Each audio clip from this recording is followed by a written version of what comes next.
الحمد لله الذي أنزل على عبده الكتاب ولم يجعل له عوجا قيما لينذر بأسا شديدا من لدنه ويبشر المؤمنين الذين يعملون الصالحات أن لهم أجرا حسنا ماكثين فيه أبدا وينذر الذين قالوا اتخذ الله ولدا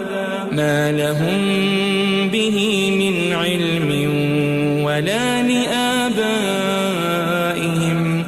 كبرت كلمة تخرج من أفواههم إن يقولون إلا كذبا فلعلك باخع نفسك على آثارهم إن لم يؤمنوا بهذا الحديث أسفا إنا جعلنا ما على الأرض زينة لها لنبلوهم أيهم أحسن عملا وإنا لجاعلون ما عليها صعيدا جرزا أم حسبت أن أصحاب الكهف والرقيم كانوا من آياتنا عجبا إذ أوى الفتية إلى الكهف فقالوا ربنا آتنا من لدنك رحمة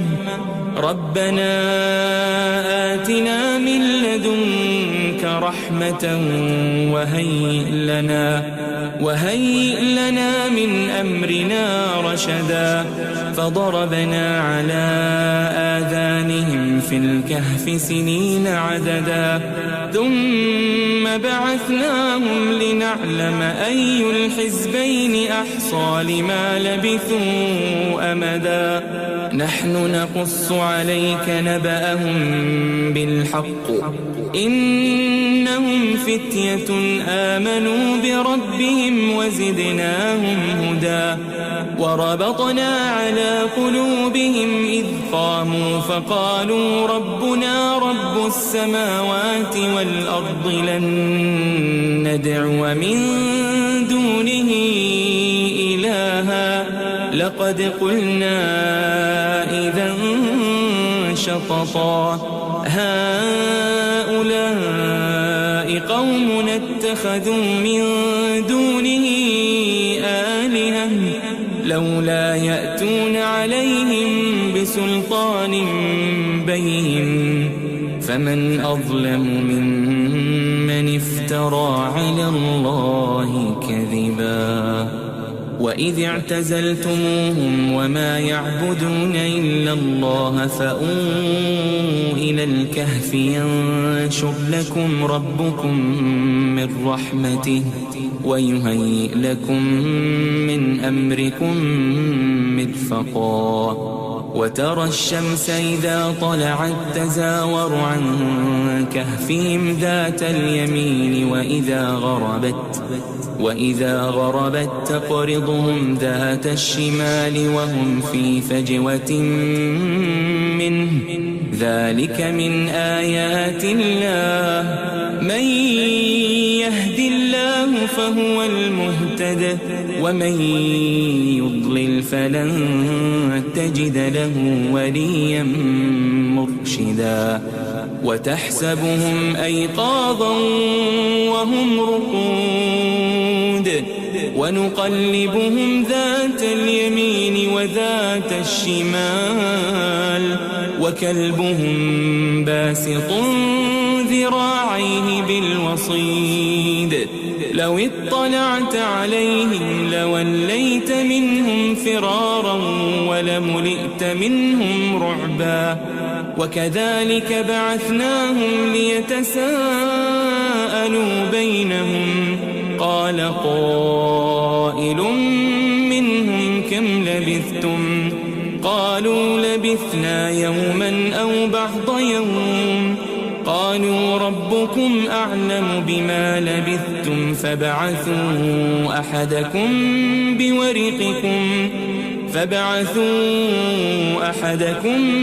بورقكم هذه إلى المدينة فلينظر أيها أزكى طعاما فليأتكم برزق منه وليتلطف ولا يشعرن بكم أحدا إنهم إن يظهروا عليكم يرجموكم أو يعيدوكم في ملتهم ولن تفلحوا إذن أبدا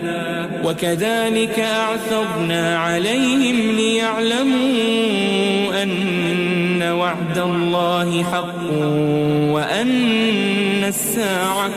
وأن الساعة لا ريب فيها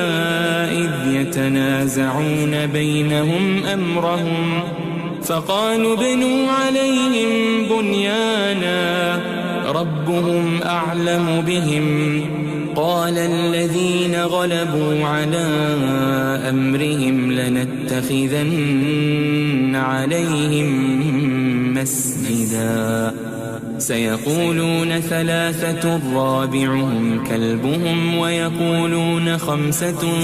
سادسهم كلبهم رجما بالغيب ويقولون 7 وثامنهم كلبهم قل ربي أعلم بعدتهم ما يعلمهم إلا قليل فلا تمار فيهم إلا مراء ظاهرا ولا تستفت فيهم منهم أحدا ولا تقولن لشيء إني فاعل ذلك غدا إلا أن يشاء الله واذكر ربك إذا نسيت وقل عسى أن يهديني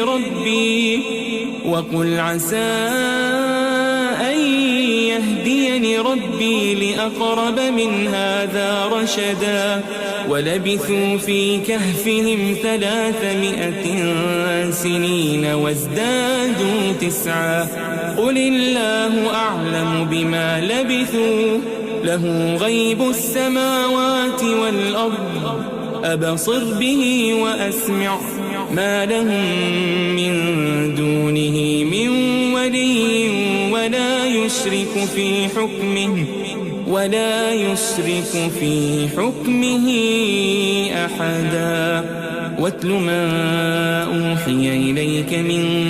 كتاب ربك لا مبدل لكلماته ولن تجد من دونه ملتحدا واصبر نفسك مع الذين يدعون ربهم بالغداة والعشي يريدون وجهه ولا تعد عيناك عنهم تريد زينة الحياة الدنيا ولا تطع من أغفلنا قلبه عن ذكرنا واتبع هواه وكان أمره فرطا وقل الحق من ربكم فمن شاء فليؤمن ومن شاء فليكفر إنا أعتدنا للظالمين نارا أحاط بهم سرادقها وإن يستغيثوا يغاثوا بماء كالمهل يشوي الوجوه بئس الشراب وساءت مرتفقا إن الذين آمنوا وعملوا الصالحات إنا لا نضيع أجر من أحسن عملا أولئك لهم جنات عدن تجري من تحتهم الأنهار تجري من تحتهم الأنهار يحلون فيها من أساور من ذهب ويلبسون ثيابا خضرا من سندس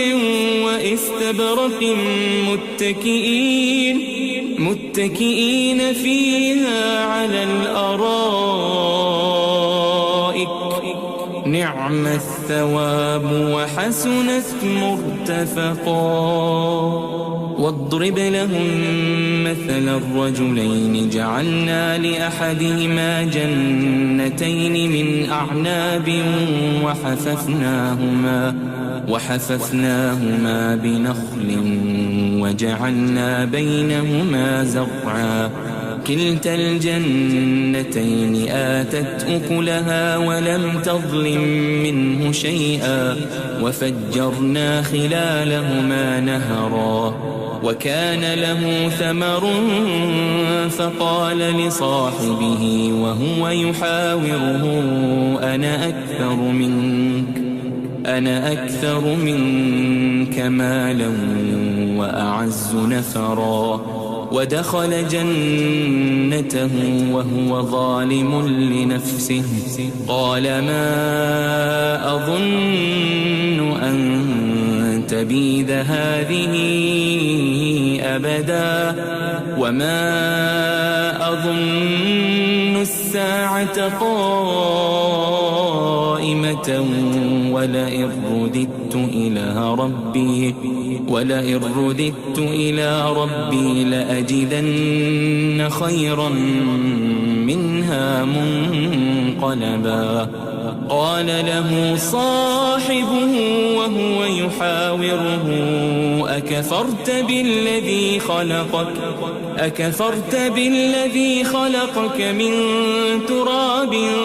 ثم من نطفة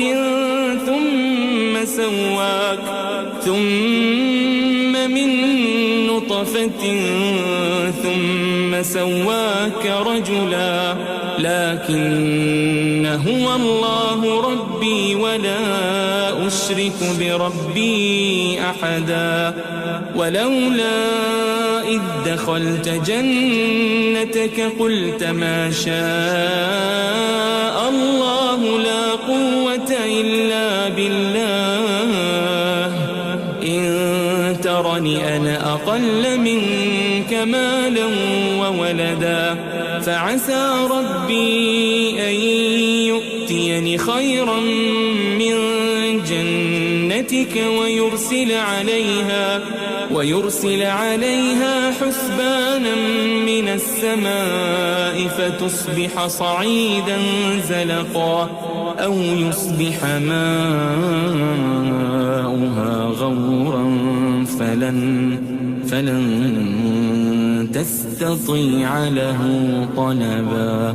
وأحيط بثمره فأصبح يقلب كفيه على ما أنفق فيها وهي خاوية على عروشها ويقول يا ليتني لم أشرك بربي أحدا ولم تكن له فئة ينصرونه من دون الله وما كان منتصرا. هنالك الولاية لله الحق هو خير ثوابا وخير عقبا. واضرب لهم مثل الحياة الدنيا كماء أنزلناه من السماء فاختلط به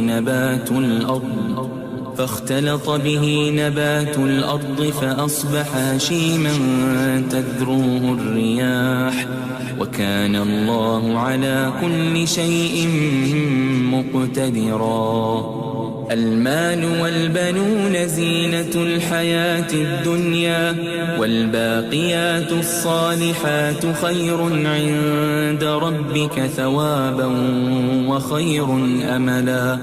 ويوم نسير الجبال وترى الأرض بارزة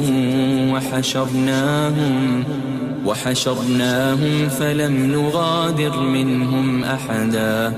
وعرضوا على ربك صفا لقد جئتمونا كما خلقناكم أول مرة بل زعمتم أن لن نجعل لكم موعدا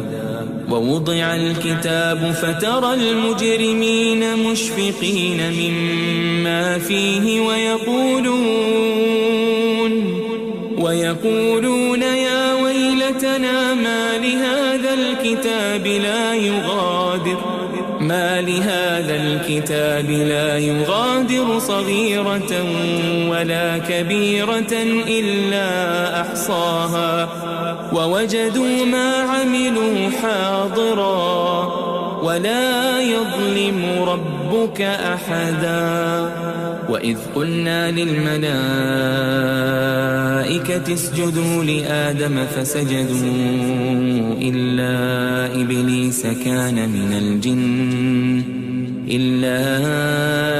إبليس كان من الجن ففسق عن أمر ربه أفتتخذونه وذريته أولياء من دوني وهم لكم عدو بئس للظالمين بدلا ما أشهدتهم خلق السماوات والأرض ولا خلق أنفسهم وما كنت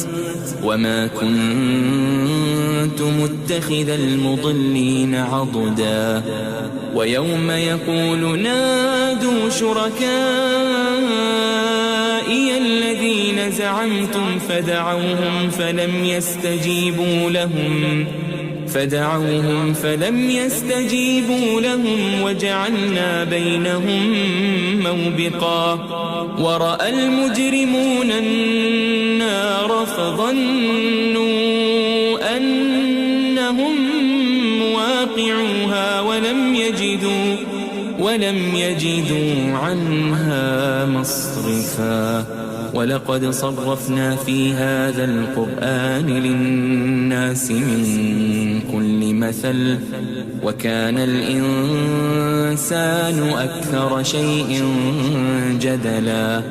وما منع الناس أن يؤمنوا إذ جاءهم الهدى ويستغفروا ربهم إلا أن تأتيهم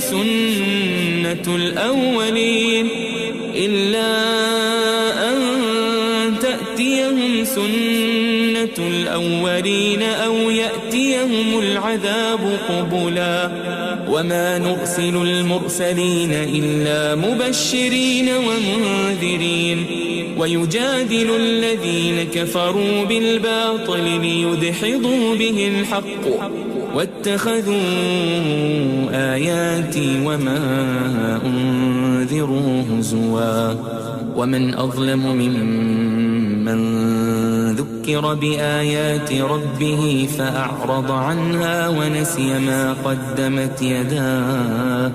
إنا جعلنا على قلوبهم أكنة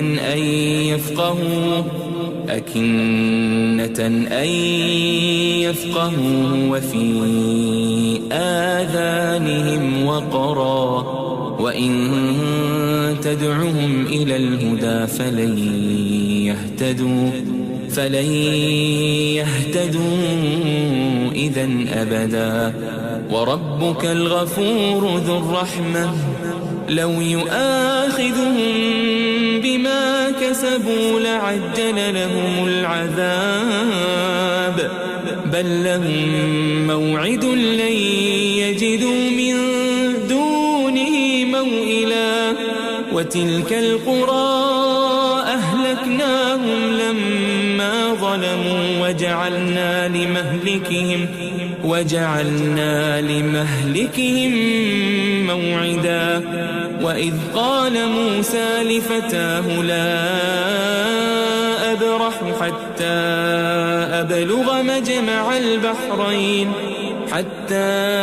أبلغ مجمع البحرين أو أمضي حقبا فلما بلغا مجمع بينهما نسيا حوتهما فاتخذ سبيله في البحر سربا فلما جاوزا قال لفتاه آتنا غداءنا لقد لقينا من سفرنا هذا نصبا قال أرأيت إذ أوينا إلى الصخرة فإني نسيت الحوت وما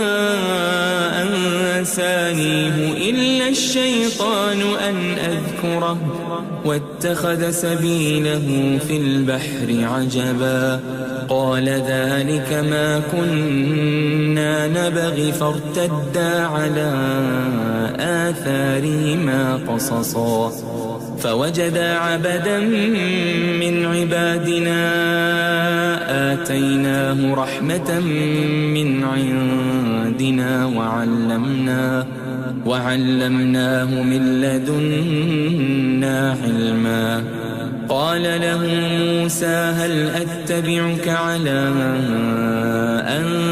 تعلمني مما علمت رشدا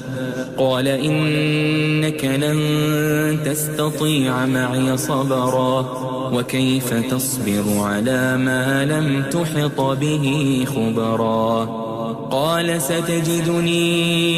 إن شاء الله صابرا ولا أعصي لك أمرا قال فإن اتبعتني فلا تسألني عن شيء حتى أحدث لك منه ذكرا فانطلقا حتى إذا ركبا في السفينة خرقها قال أخرقتها لتغرق أهلها لقد جئت شيئا إمرا قال ألم أقل إنك لن تستطيع معي صبرا قال لا تؤاخذني بما نسيت ولا ترهقني من أمري عسرا فانطلقا حتى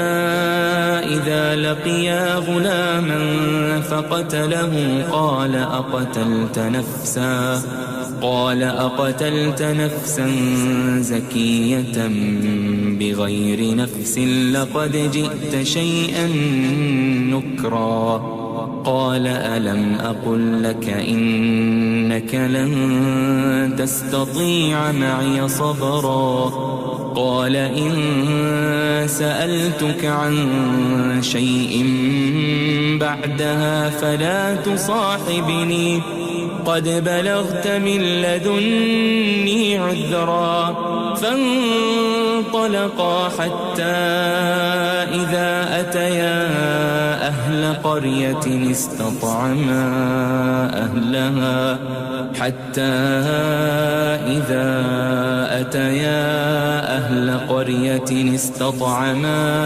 أهلها فأبوا أن يضيفوهما فوجدا فيها جدارا يريد أن ينقض فأقامه قال لو شئت لاتخذت عليه أجرا قال هذا فراق بيني وبينك سأنبئك بتأويل ما لم تستطع عليه صبرا أما السفينة فكانت لمساكين يعملون في البحر فأردت أن أعيبها وكان وراءهم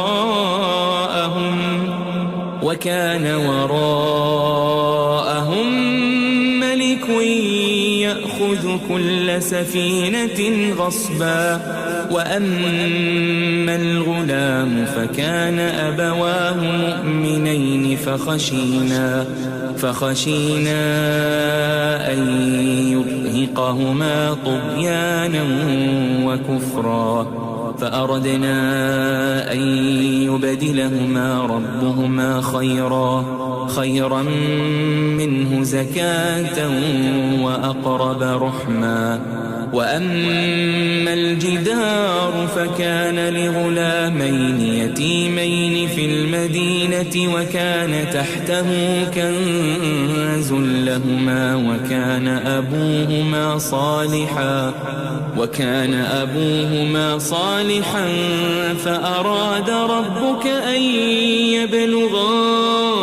أشدهما ويستخرجا كنزهما رحمة من ربك وما فعلته عن أمري ذلك تأويل ما لم تسطع عليه صبرا ويسألونك عن ذي القرنين قل سأتلو عليكم منه ذكرا إنا مكنا له في الأرض وآتيناه من كل شيء سببا فأتبع سببا حتى إذا بلغ مغرب الشمس وجدها تغرب في عين حمئة ووجد عندها قوما قلنا يا ذا القرنين إما أن تعذب وإما أن تتخذ فيهم حسنا قال أما من ظلم فسوف نعذبه ثم يرد إلى ربه فيعذبه عذابا نكرا وأما من آمن وعمل صالحا فله جزاء الحسنى وسنقول له من أمرنا يسرا ثم أتبع سببا حتى إذا بلغ مطلع الشمس وجدها تطلع على قوم لم نجعل لهم من دونها سترا كذلك وقد أحطنا بما لديه خبرا ثم أتبع سببا حتى إذا بلغ بين السدين وجد من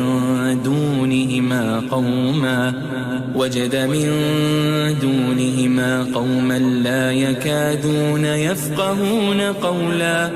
قالوا يا ذا القرنين إن يأجوج ومأجوج مفسدون في الأرض فهل نجعل لك خرجا على أن تجعل بيننا وبينهم سدا قال ما مكني فيه ربي خير فأعينوني بقوة أجعل بينكم وبينهم ردما آتوني زبر الحديد حتى إذا ساوى بين الصدفين قال انفخوا حتى إذا جعله نارا قال آتوني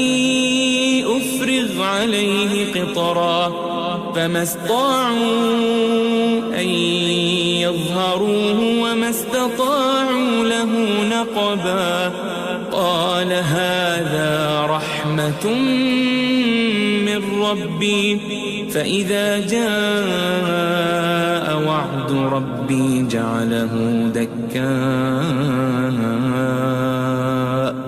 وكان وعد ربي حقا وتركنا بعضهم يومئذ يموج في بعض ونفخ في الصور فجمعناهم جمعا وعرضنا جهنم يومئذ للكافرين عرضا الذين كانت أعينهم في غطاء عن ذكري وكانوا لا يستطيعون سمعا أفحسب الذين كفروا أن يتخذوا عبادي من دوني أولياء إنا أعتدنا جهنم للكافرين نزلا قل هل ننبئكم بالأخسرين أعمالا الذين ضل سعيهم في الحياة الدنيا وهم يحسبون أنهم يحسنون صنعا أولئك الذين كفروا بآيات ربهم ولقائه فحبطت أعمالهم فلا نقيم لهم يوم القيامة وزنا ذلك جزاؤهم جهنم بما كفروا واتخذوا آياتي ورسلي هزوا إن الذين آمنوا وعملوا الصالحات كانت لهم جنات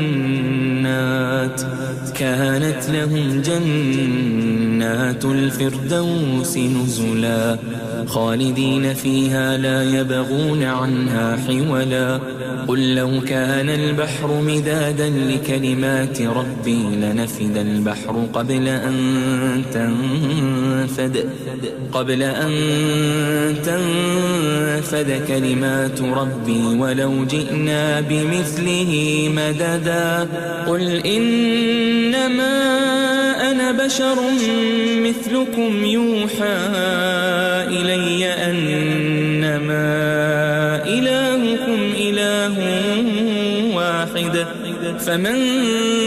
كان يرجو لقاء ربه فليعمل عملا صالحا ولا يشرك بعبادة ربه